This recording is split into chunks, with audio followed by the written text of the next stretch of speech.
Before watching this, make sure you have watched the How to Install an Alara Room Divider video. You need to use the fire-rated panels from the range if you are creating a completely separate room. These can still be painted if you wish. To create an entirely new room, you will need the 3 packs: door rail kit, door panel kit, and angle brackets. You will also need a sliding door of your choice, at least 800mm wide and below 24 kilograms. You must also use a flush handle with the door. Your room divider must be at least 187 centimeters wide. A 100 centimeter panel, 75 centimeter door kit, and 3 4 centimeter wide posts.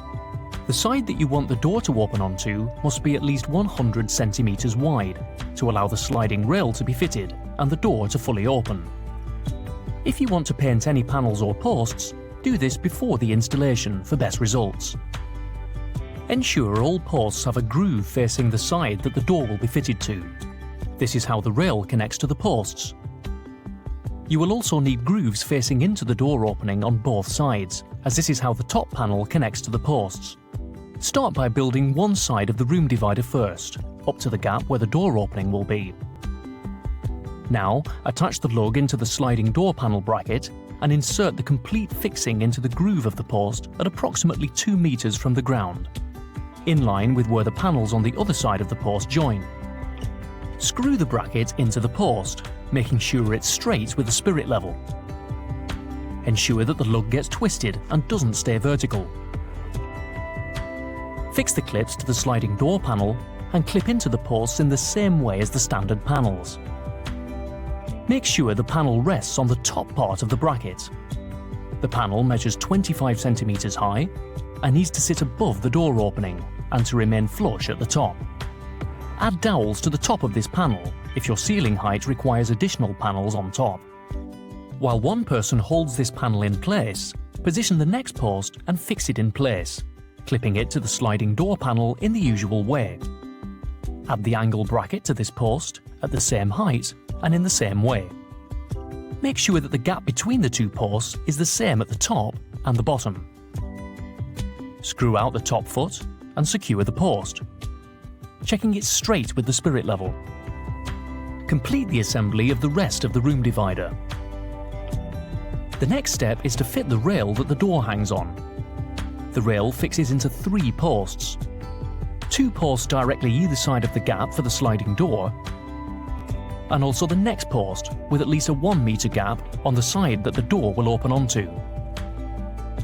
Measure the height of your door. Add 48mm and mark this measurement on the 3 posts.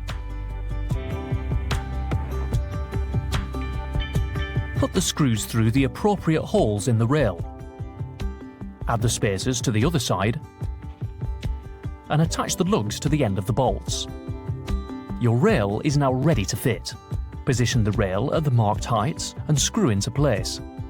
Ensure that the lug gets twisted and doesn't stay vertical when securing the rail to the post. Repeat this at the other 2 posts. Check that the rail is straight with the spirit level. Slide one stopper, followed by the 2 wheeled door attachments onto the rail, and add the final stopper. These can later be positioned to prevent the door opening past certain points. Attach the brackets to the top of the door. Make sure that the center of the brackets are 90mm from the edge of the door and aligned in the center of the thickness of the door. Raise the door so that the brackets on top of the door hook over the exposed thread of the wheeled door attachments. Ensure the bracket sits between the 2 nuts of the wheeled door attachment. Use the supplied 10mm spanner to tighten the nuts and secure the door in place. Then the next step is to fix the door runners to the floor, directly in front of the post which the door slides past to open. Measure the thickness of the door and add 4mm. The gap between the runners is this wide to allow the door to easily slide through. With the door hanging in place, mark where the runners need to go through the pre-drilled holes. Ensure there are no cables or pipework under the floor, and screw into place using appropriate fittings. At this point, you can adjust the stopping position of the door to prevent it opening too far. by screwing the rail stopper at the appropriate position. It is now time to cut and fit the vanity strips.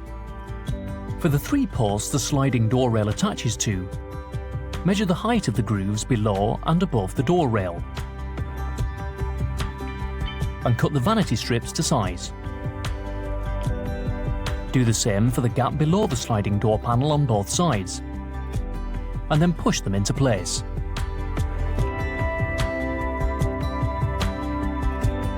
Now you can add the rail cover panel.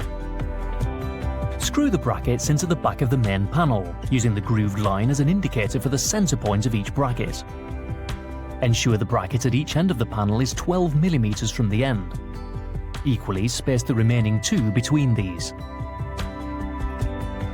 Clip this into place onto the rail, ensuring the end of the metal brackets are flush. Then hold the end caps in place and screw them on using the pre-drilled holes.